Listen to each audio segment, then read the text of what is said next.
Hi Blue Peter, my name's Paul Moore and I'm a 22-year-old Londoner and I would love to be a part of your team.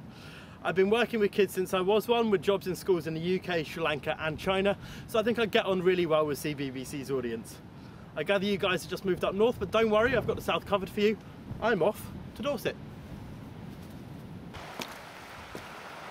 Right, today I'm here, I've left home and I'm in Kimmeridge Bay in Dorset, and I'm here to have fun on the beach. But when you think of a beach normally, you think of sand, don't you? But this, like most of Britain's beaches, is very rocky. So I'm going to go and find someone who's lived here all their life to find out how they have fun on a rocky beach. So I'm here with Rose, who grew up here in Kimmeridge Bay. Rose, everyone thinks of beaches as these sandy places. What is there to do here? Growing up here, I've just discovered so many fun things to do. So Rose has just been teaching me how to fossil hunt, because we're here down on the Jurassic coast, which Jurassic means time of the dinosaurs.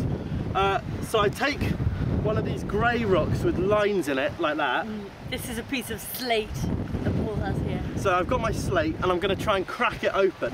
I'm going to be very careful with my eyes though, because things could fly up and hurt me.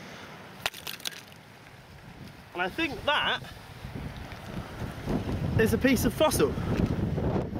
It's not in every rock, but that's quite a nice bit. And this is just one bit of a larger hole, isn't it, Rose? That's right, Paul. This is one bit of, you can see here what would have been a full circle, and we call these animates.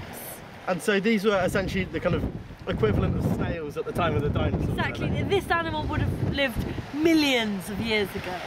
And now, the way that we end up with a fossil like this today is that this animal, living alongside the kind of Tyrannosaurus Rex and the Stegosaurus, would have died. It would have fallen on the ground, and then just over time, Earth would have built up over it, built up over it, built up over it, until it was completely covered. And that Earth would be pushed and pushed and pushed by more Earth and more rocks on top, until it becomes completely rock. But underneath, there's still the remains of that animal, and that earth below has still held that imprint of that animal. So, when we crack it open, we find the ammonites. Here's one the earth made earlier. So my lovely camera person has just found another fossil in a rock here. Here's the one we found earlier, and here's one in this much larger stone. And you can see here the whole swirl of it there, continuing all the way out here. Isn't that amazing? So that was an animal that was alive millions of years ago. Now these things are very special and we want them to be able to be enjoyed by everyone, but there is still a way of taking them home.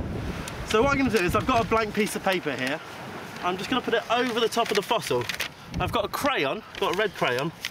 I'm just going to draw over it like this.